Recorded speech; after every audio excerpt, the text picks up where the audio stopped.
Ay, madilim. Madilim dito sa car park. Teka guys, inayos ko yung aking basahan. Baka makita yung tatak ng pinaglumaan kasi ng salawal ni amo ba. Pinaglumaan niya, itapon daw. Very absorbent siya. Ayun makintab na guys. Makintab na yung aking nilinis na kutsi. Kahit madilim siya kasi hindi gumana yung fluorescent dito. Yung pinaka, kung baga sa kalsada, highway. O dito sa highway na to, hindi gumana yung mga ilaw. Tika. Yung ilaw na yan, ang gumana doon sa likod. Dapat nga itong highway ang highway. Daanan. Highway talaga. Ito yung gitna dito. Daanan yan. Yun ang mga walang ilaw. Ito, tingnan mo. Isa, dalawa, tatlo. Ito, yung mga ilaw na yan, Tatlo dito sa daanan. Tatlo lahat. Buong buong car park.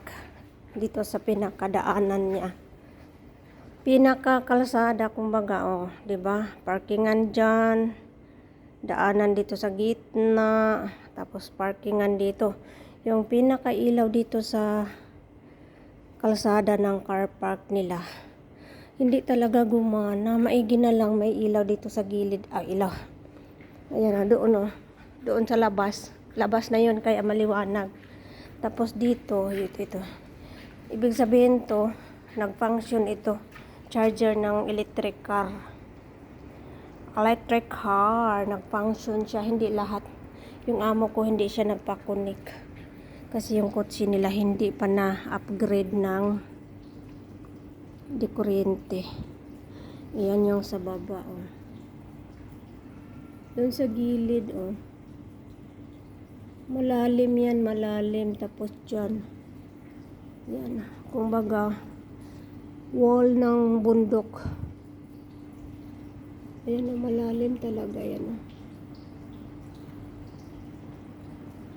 Itong ilan ba? 1, 2, 3, 4, 5. Kumbaga anda na layer ba. Malalim to. Kaya bundok yung sa gilid. Kung napansin niyo yung kwarto ko, teritoryo ko. Kasi sampid lang naman ako. Kung napansin niyo na minsan nagvideo ako sa bintana, makita yung tuktok. Dito yun ang pinakapuno.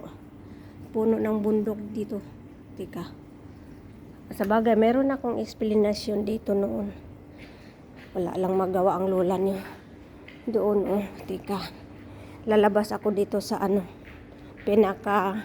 ito yung kalsada, Ito. May lane, may din sila guhit. Yan, dyan, yan, kita mo. Pinakakalsada ng car park. Walang ilaw siya. Tatlong linya. Tatlong fluorescent sana. Maigi na lang. Maliwanag dito kasi nandito ako banda sa gilid-gilid ng bintana. So, ito na guys. Ito yung pinaka... Ayan dyan, baba, May naglakad ng aso doon, malayo, nakita nyo. Hindi ko pwedeng i-zoom kasi yung kamay ko nakaglove kasi ako, Ganito, Kaya pag tinatamad na ako, pag nag-BG ako, walang comments kasi ganito yung tapos may pasapaw na rubber. Tika, i-zoom ko nga. Tanggalin ko yung aking.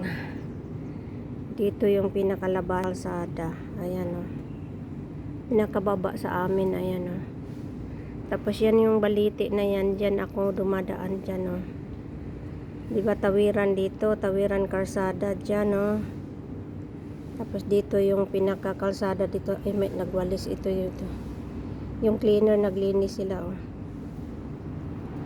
Pag Sunday kasi hindi mabis, ayun, kalsada na yan. Tapos tawid ako dyan, baliti yan, ayan, Yung kahoy na yan, yung nasa, ayan, itong kahoy na to, ayan, roots yan. Roots lang talaga yan. Parang buhok lang kalaki yan nung nag-start kami dito sa dito sa tira ng tinitirahan namin ngayon. Kasi 2004 kami nag-move in. So iyan yung baliti na yan, yung dalid na roots yan. So 2004, pag dumadaan ako dyan, nakabitin lang siya, parang buhok ko lang kalaki. O mas malaki naman sa buhok. Sobra. Yan, napansin nyo yan, yan mga nakabitin na roots. Ayan o, nakabitin. Yan, nakabitin. Nakita yung kalsada o ano ba yun? Hindi klaro. Spring Garden Lane. Oh. So itong roots, itong kahoy, nagiging kahoy siya. Ayan o. Nagiging kahoy. Nagkaroon na rin siya ng roots. Yan o, nagbitay-bitay na naman ng roots o. Yan yung lagi kong binabanggit na yung klaseng baliti na yan, pumapatay sa sarili niyang magulang. Kumbaga, ayun, dumaan na yung papunta sa minibus doon o. O yung klaseng baliti na yan, kasi may baliti na hindi siya nagkaroon ng roots na nagbitay-bitay. Ano ba yung bitay-bitay na? Lawit, nakalawit. Bisaya kasi bitay-bitay. Nakabitay, nakabitin. Oh. Yan ang tinutukoy ko na dito sa Hong Kong ang dami talaga nito. Pero binabaliwala nila na ano, may tao. Yung may jatot. Pero may Buddhist nagdasal sa puno ng ganyan oh. Pero hindi dito kasi masyado namang disturbance sila magdasal diyan. May mga nagsunog-sunog sila ng mga sapatos, kotse, damit, kung sino yung kanilang inaalayan ba ng dasal, nag-alay sila. Yung Buddhist. Hindi dito sa puno na yan, hindi. Kasi yan eh, binawal dyan kasi maraming dadaan. Ayan, may dumaan oh. Mga puti yan, dito yan sa Bamboo Grove. Kasi yung kapit building namin, dito sa likod namin, Bamboo Grove, mostly mga Western, Canadian, European, American. Teka, magalaw o yan. Ito yung Sunday. Kaya convenient masyado. Hindi ka makaisip ng mag-for-good kasi katabing kalsada may bus stop doon sa opposite doon. Dito rin sa side namin pwede ka rin mag ng bus, minibus ba? Papara ka ng minibus, punta ako ng St. Joseph, simba ba, magsimba. Tapos convenient masyado, tapos naglakad ako papunta diyan, tatawid ako dito. Punta ng palengke, pag tumatakbo-takbo ako kasi wala pa akong ik-ik noon, yung 3 minutes. 3 minutes sa market dito, tawid baba yan. Sino yan may dumating? Nag-shortcut siya gamit hagdanan. 200 step yung hagdanan dyan eh. Nag-shortcut siya. Siguro mayroong kamit. Yan, may kamit siya o tatawagan siguro yan. Hala, tumingala dito. Tumingala. Hala, baka makita ako. Halak. Papunta dito. Mayroon siyang imimit yan. Tumawid siya sa kalsada. Easy lang siya kasi walang mga sasakyan. So ito yan, daanan yan, kalsada dyan. Ayun, may taong dumaan, sidewalk yan, may mga sasakyan. So kumbaga, mahaba na yung Marites ko, Sunday pa naman ngayon. Imbis na magsimba, nagmarites. Hindi guys, kung naglinis ng kotse. Dito kita mo naman yung aking doon. Madilim talaga doon sa papasok. Madilim kasi hindi, yung switch yata, yung, di ba may breaker na yan. Yung breaker 1, 2, 3. Wala, ang cute ng sasakyan. Para siyang bus na maliit. Ito ba? Parang school bus na maliit. Ang cute. Para siyang school bus na maliit. Ang ganda. Pwede sa probinsya kasi mahaba yung ilalim. Hindi yan sasayad sa kalsada.